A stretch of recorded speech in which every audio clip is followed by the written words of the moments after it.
خواتین کے عالمی دن پر جہاں ہر شعبے میں خواتین کے کردار کو سراہا جاتا ہے، وہیں سیاست میں بھی ان کی حوصلہ افزائی کرنا ضروری ہے۔ پاکستان میں ہمیشہ سے خواتین پارلیمانی سیاست میں سرگرم حصہ لیتی رہی ہیں۔ پہلی اور دوسری دستور ساز اسمبلیوں میں ان کی نمائندگی کم رہی، تاہم آئین پاکستان میں ہونے والی ترامیم سے پارلیمنٹ میں ان کی مزید شرکت کا راستہ ہموار ہو گیا۔ اس کے علاوہ ترقی پسند قوانین نے گزشتہ برسوں میں قانون سازی اور ایگزیکٹو عہدوں پر خواتین کی شراکت کو بہتر بنانے میں مدد فراہم کی۔ 2002 کے بعد سے خواتین سیاستدانوں نے وفاق کے ساتھ ساتھ صوبائی اسمبلیوں میں بھی نمایاں نمائندگی کی ہے۔ پاکستان کی مساوی شہری ہونے کی حیثیت سے خواتین عام انتخابات لڑنے اور قومی، صوبائی اور مقامی سطح پر کسی بھی عوامی عہدے پر بلا امتیاز منتخب ہونے کے لیے آزاد ہیں۔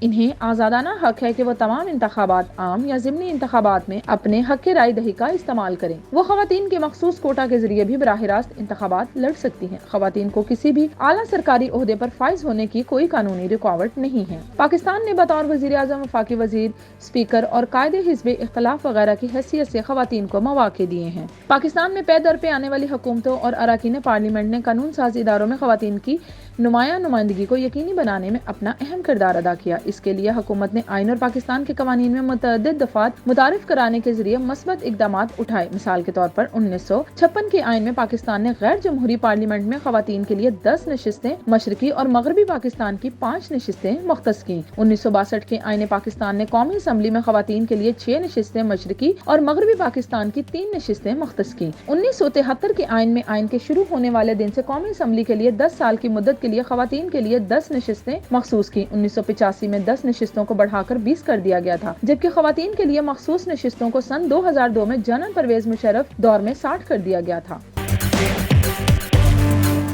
چور کو سب سے پہلے گجرانوالہ نے پہچانا تھا۔ اس پاکستان میں ہمیں کہا جاتا تھا کہ either with us or against us۔ 10 ماہ میں ملکی قرضہ 5000 ارب ریکارڈ قرضہ۔ آئین کا آرٹیکل 17(2) ہر شہری کو کسی سیاسی جماعت کی تشکیل یا رکن بننے کا حق فراہم کرتا ہے۔ آئین کے آرٹیکل 34 میں قومی زندگی میں خواتین کی مکمل شرکت پر زور دیا گیا ہے اور کہا گیا ہے کہ قومی زندگی کے ہر شعبے میں خواتین کی مکمل شرکت کو یقینی بنانے کے لیے اقدامات اٹھائے جائیں گے۔ آئین میں ضمانت دیے گئے بنیادی حقوق کو نافذ کرنے کے لیے سیاسی عمل میں خواتین کی بڑھتی ہوئی شرکت کو یقینی بنانے کے لیے آئین میں نمایاں ترامیم کے ساتھ ساتھ انتخابی قوانین بھی بنائے گئے ہیں۔ مثال کے طور پر خواتین کے لیے 60 نشستیں آرٹیکل 51 کے تحت قومی اسمبلی میں محفوظ ہیں اور آرٹیکل 59 کے تحت پاکستان کی سینٹ میں 17 نشستیں محفوظ ہیں، جبکہ صوبائی اسمبلیوں میں بھی خواتین کے لیے نشستیں مخصوص کی گئی ہیں۔ آئین کے آرٹیکل 106 کے تحت بلوچستان 11، خیبر پختونخوا 26، پنجاب 66 اور سندھ 29 ہیں۔ اسی طرح سے الیکشن ایکٹ 2017 نے سیاسی جماعتوں کو ہدایت کی کہ وہ عام نشستوں پر امیدوار کھڑا کرتے وقت کم از کم 5% خواتین امیدواروں کی نمائندگی کو یقینی بنائیں، جو قانون ساز اداروں میں خواتین کی نمائندگی کی حوصلہ افزائی کے لیے ترقی پسند قدم ہے۔ تاہم ان کی حوصلہ افزا معلومات کے ساتھ ساتھ ایسے پہلو بھی ہیں جن پر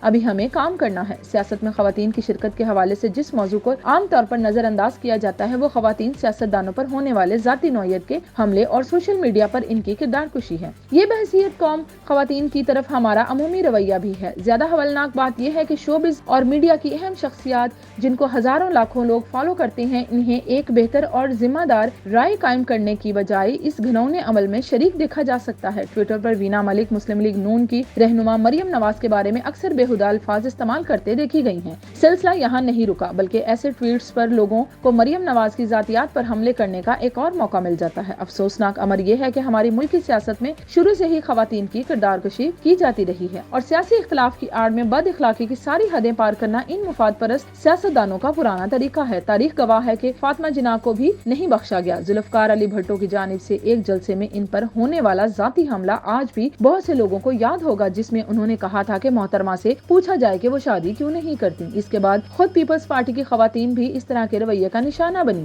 اور سیاسی مخالفین کی طرف سے ہونے والی ان کی کردار کشی کسی سے ڈھکی چھپی نہیں ہے۔ یہ بات بھی تاریخ کا حصہ ہے کہ بیگم نصرت بھٹو اور سابق وزیر اعظم بے نظیر بھٹو کی نازیبہ تصاویر ہیلی کاپٹر سے گرانے کا عمل بھی مسلم لیگ نون کے رہنماؤں کے اوچھی اتکنڈوں میں شامل رہا۔ اس کے علاوہ پاکستان تحریک انصاف کی خواتین کو بھی اس طرح کا سلوک کا سامنا کرنا پڑا، جہاں جہاں سیاسی مخالفین نے نہ صرف عمران خان کی بہنوں کے بارے میں عامیانہ باتیں کی بلکہ دھرنے میں آنے والی خواتین کو بے جا تنقید کا نشانہ بنایا اور پارٹی ترانوں پر جھنڈے لہرانے والی خواتین کے لیے مجرے کا لفظ استعمال کیا گیا۔ سابق خاتون اول بشرا بی بی کے لیے پنکی پیرنی اور جادوگرنی کے الفاظ استعمال کیے گئے اور ان کے بارے میں عجیب و غریب کہانیاں نہ صرف سیاسی حلقوں میں بلکہ میڈیا پر بھی گردش کرتی نظر آتی ہیں۔ پارلیمان جو کہ ملک کا ایک اہم ترین ادارہ ہے، وہاں بھی خواتین کے احترام کو ملحوظ خاطر رکھنے کی بجائے ان پر نازیبا جملے کسے جاتے ہیں۔ خواجہ آصف کی طرف سے محترمہ شیری مزاری صاحبہ کے لیے ٹریکٹر ٹرالی جیسے الفاظ ان سیاستدانوں کی ذہنی پسماندگی کا ثبوت ہیں۔ پاکستان جیسے ممالک میں جہاں ایک طرف تو سیاست ویسے ہی بدنام ہے، وہیں دوسری طرف اس طرح کے رویے خواتین کی سیاست میں شمولیت کی راہ میں بڑی رکاوٹ ہے۔ اس سارے سیاسی منظرنامے کا بغور مشاہدہ کرنے سے معلوم ہوتا ہے کہ صرف سیاست میں ہی اصلاحات کی ضرورت نہیں بلکہ سیاسی رہنماؤں اور نمائندگان کی اخلاقی تربیت کی بھی اشد ضرورت ہے، تاکہ مستقبل میں ان کے ورکرز اور عام عوام بھی ان کے نقش قدم پر چلتے ہوئے ایک سیاسی شعور اور بہتر اخلاقی کردار کا مظاہرہ کریں۔